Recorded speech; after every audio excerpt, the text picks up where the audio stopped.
hari raya, hari Jumaat atau hari Sabtu? Mau saya jawab sekarang? Tak boleh. Ini dia ni lihat dulu, kemudian dia akan umum hari Jumaat malam sama ada hari Jumaat atau hari Sabtu. Tapi bagaimanapun Jumaat atau Sabtu, jangan bimbang. Kerana kita berikan cuti tambahan hari raya.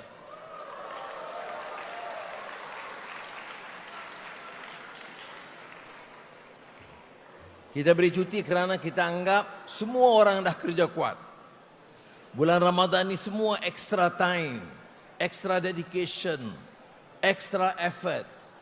So we will reward you dengan tambahan cuti.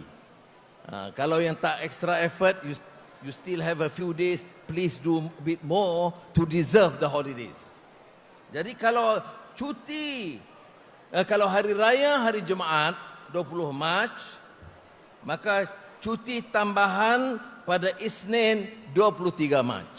Kalau cuti hari Sabtu, kalau hari raya Sabtu 21 Mac, cuti tambahan hari Jumaat 20 Mac.